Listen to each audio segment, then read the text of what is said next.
जय हिंद साथियों। आज मैं एक नए प्रमेय के साथ आपके बीच उपस्थित हुआ है। वह प्रमेय है ट्रिपल ए यानी कोण कोण कोण समरूपता नियम।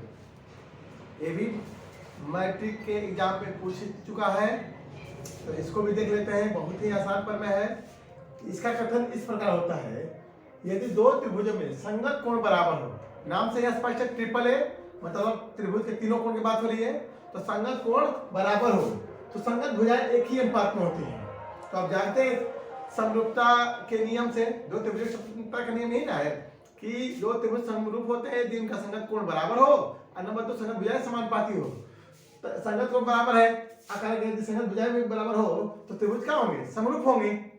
मतलब हमको हर हाल में दिखाना है कि यदि एक त्रिभुज के तीन कोण मतलब तीन कोण आपस में बराबर हो तो त्रिभुज क्या होते हैं? समरूप होते हैं।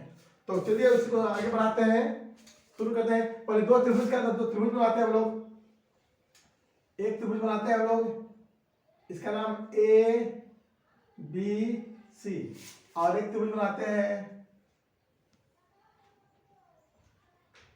इसका नाम है डी ई एफ। चलिए यहां लिखते हैं हल। तो एक त्रिभुज है, दो त्रिभुज, असंगत कोण क्या कर रहा है? बराबर हो।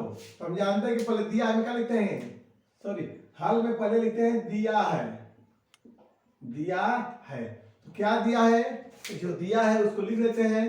तो दिया है यही कि ए कोण किसके बराबर होगा? डी के।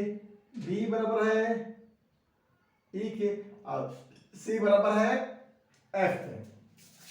तो लिख लेते हैं त्रिभुज ए बी सी और त्रिभुज डी ई एफ में क्या है? कोण ए बराबर कोण डी के है, कोण बी बराबर कोण ई के है और कोण सी बराबर अंत में कोण सी बराबर कोण एफ है। क्योंकि दिया है कि संगत कोण क्या होंगे? बराबर होंगे। तो हमें सिद्ध क्या करना होगा? तो सिद्ध करना होगा, सिद्ध करना है। क्या सिद्ध करना है? तो सिद्ध करना है कि दोनों त्रिभुज क्या होंगे? समरूप होंगे।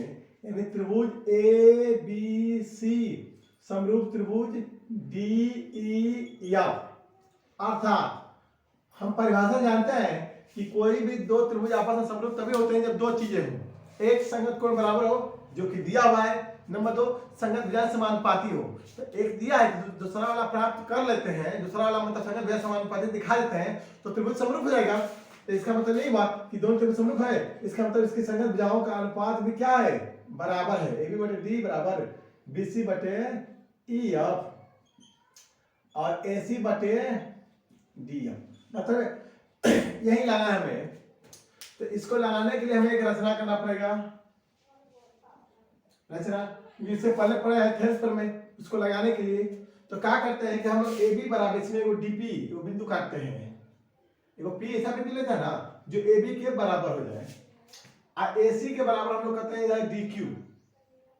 डी क्यू ये किसके बराबर आएगा? ए सी के। अब बाद में इन दोनों को मिला देते हैं पी को क्यू से। यही हमारा रचना होगा। तो इसी रचना को लिख लेते हैं कि इसमें त्रिभुज डी ई एफ में क्या किए हैं? ए बी बराबर डीपी, ए बी बराबर डीपी और ए सी बराबर डी क्यू काटा। ध्यान से, ए बी बराबर डीपी और ए सी बराबर डी क्यू काटा, काट लिए तथा P को Q से क्या किए हैं? मिलाए हैं। तो मिलाया। यही काम हम लोग केवल किए हैं कि ए बी बराबर डीपी और ए सी बराबर डी क्यू काट लिए और पी क्यू को मिला दिए। अब हम लोग चलते हैं प्रमाण की तरफ। हम लोग अपना लक्ष्य तक पहुंचने का टारगेट स्टेप बताते हैं हम लोग कैसे पहुंचेंगे यहाँ तक। हम लोग क्या करेंगे? पहले इन दोनों त्रिभुज का सर्वांग दिखाएंगे। कैसे दिखाएंगे? तो ए बी बराबर डीपी रचना से, ए सी बराबर डी क्यू रचना से, कोण ए बराबर कोण दिया है तो दोनों त्रिभुजों का सर्वांग सम, सर्वांग सम तो संगत भाग बराबर होंगे, है ना? संगत भाग बराबर तो ए बराबर होगा डी के, बी बराबर होगा सॉरी ए बराबर होगा पी कोण के, और सी बराबर होगा क्यू के, जो कि ए बराबर होगा पी कोण के, और जबकि ए बराबर है ई के, इसका मतलब पी और ई बराबर होंगे। तो पाइथागोरस प्रमेय के सॉरी संगत कोण के विलोम से पढ़ेंगे, यदि दो त्रिभुजों दो रेखाओं को कोई तिर्यक रेखा इस प्रकार प्रतिच्छेद करे कि उनके संगत कोण का एक बराबर हो तो रेखाएं समांतर होती हैं, तो यह संगत कोण बराबर हो जाएगा तो रेखाएं समांतर होगी। जब रेखाएं समांतर होंगी तो थेस प्रमेय से इनका अनुपात क्या होगा, बराबर होगा, और फिर वहां पर लगाएंगे योगानुपात। इस तरह हम लोग आगे बढ़े। तो पहला डायग्राम क्या है, दोनों को सर्वांगसम दिखाना। तो चलिए शुरू करते हैं सर्वांगसम दिखाना।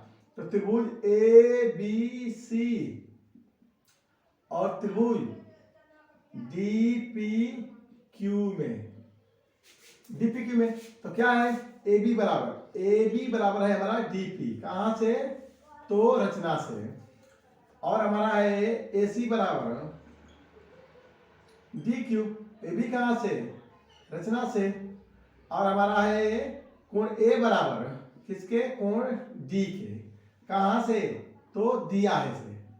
ध्यान से, ए बी बराबर डी की रचना से, ए सी बराबर डी की रचना से, कोण ए बराबर कोण दिया है। तो देखिए साइड एंगल साइड, कौन नियम से, सास, साइड एंगल साइड मतलब है भुजा कोण भुजा, सर्वांग समता, नियम से या प्रमेय से, अब जो मर्जी लिखे, या अपगृहित से, सास अपगृहित है तो सीधे लिखते हैं नियम से।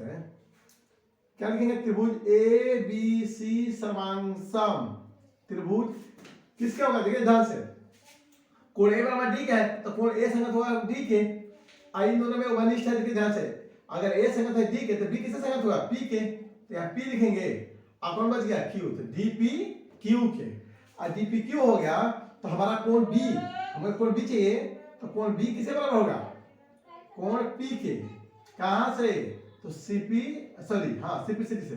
जब दो त्रिभुज सर्वांगसम होते हैं तो सिपिसिटी नियम कहता है कि उनके संगत भाग बराबर होंगे। आप जानते हैं कि त्रिभुज के एक त्रिभुज में 6 भाग होते हैं, 3 कोण 3 भुजा, तो इसके तीनों कोण इसी तीनों बराबर होंगे, तीनों भुजाएं भी बराबर होंगे, तो हमें भुजाओं से काम नहीं है, हमें कोण से मतलब है। तो कोण बी बराबर कोण पी, कोण बी बराबर कोण है पी का हो गया। हम जानते हैं कि कोण बी किससे बराबर है, यहाँ दिया देखिए कोण बी बराबर है ई के, तो यहाँ हम कोण बी के बदले लिख देते हैं कोण ई, आप पहले से पी ही है, कहां से, दिया ऐसे लिखे हैं।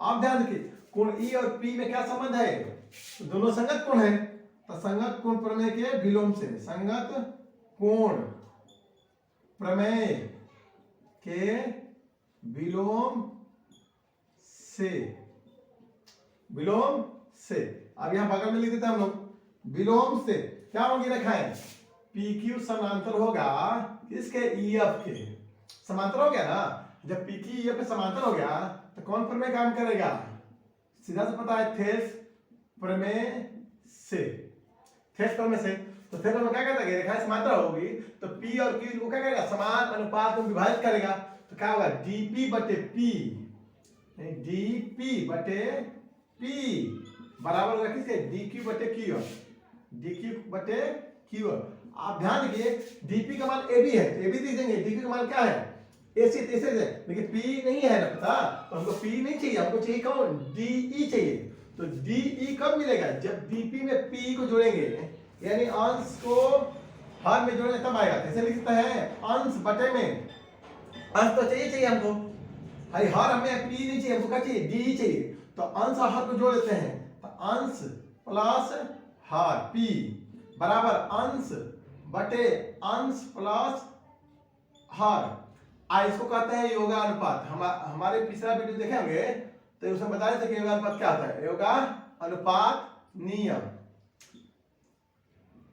ई कहता है, ध्यान से एक बार फिर से सुन लीजिए, ए बटे बी बराबर सी बाई डी हो ना, तो योगानुपात कहता है कि A plus B by B लिखिए बराबर C plus D by D लिखिए, तब भी बराबर है, यानी अंश में जोड़ कीजिए चाहे हर में कीजिए, उसके मान में कोई प्रभाव नहीं पड़ेगा, दोनों अनुपात आपस में क्या होंगे, बराबर होंगे। इसके लिए मेरा पिछला वीडियो देख लीजिएगा। चलिए तो डीपी बटे DP plus P, DP plus P क्या होगा, डी होगा, डी और बराबर डी क्यू बटे D Q plus Q F बराबर क्या होता है डी एफ। इसके बारे में बताया थेल्स प्रमेय के विलोम में, अच्छे से याद कीजिएगा। थेल्स प्रमेय के विलोम वाला वीडियो देखिएगा, ये वाला समझ में आ जाएगा। अब डीपी का मान रखिए, डीपी का मान क्या हमारा है, डीपी का मान है ए बी, यहां लिखते हैं ए बी। अब बाटे डी, तो डी चाहिए बराबर डी क्यू का मान क्या है ए सी है, अब बाटे में डी एफ। समीकरण इसको एक मान लीजिए। ध्यान देखिए जब हमने इस पर रचना किया तो ये मिला। इसी प्रकार अब आगे लिखेंगे, इसी प्रकार यहां लिख देते हैं, इसी प्रकार। इसी प्रकार होगा जब ए, यहां देखिए ध्यान से, जब इन दोनों को लिए, इन दोनों भुजाओं को लिए तो हमको ए मिला। अगर इन दोनों भुजाओं के लिए होते ए बी और बी सी को तो भी आता। तो अगर ए बी बटे डी, अगर ए बी और देखिएगा ए बी एसी को लिए तो आया ए बी बटे डी बराबर ए सी बटे डी एफ आया। उसी प्रकार हम लोग लेते ए बी और बी सी लेते तो आता ए बी बटे डी ई बराबर आता बी सी बटे क्या आता ई एफ आता, जो कि समीकरण हमारा क्या आता 2 हो गया। ये हमारा समीकरण 2 हो गया। इसी प्रकार आज दोनों की तुलना कर देते हैं। समीकरण 1 और 2 की तुलना करने पर समीकरण 1 और 2 की तुलना करने पर तीनों के तीनों क्या होंगे बराबर होंगे। देखिए ध्यान से, ए बी बटे डी बराबर बी सी बटे ई एफ बराबर ए सी बटे डी एफ, ए सी बटे डी एफ। तीनों के तीनों क्या हो गए बराबर हो गए। यही हमें क्या करना था, प्रूव करना था। प्रूव, यही हमें प्रूव करना था। देख लीजिए इसका ये सिद्ध करना था, ये था। अब एक अच्छा सा स्क्रीनशॉट ले लीजिए, ठीक है, इसको बना लीजिए। ये भी परीक्षा में पूछा हुआ है, एक बार पूछा है, हो सकता है दोबारा पूछ सकता है, इसलिए इसको तैयार कर लीजिए परीक्षा के दृष्टिकोण से। अब मिलेंगे अगले वीडियो में, तब तक के लिए धन्यवाद।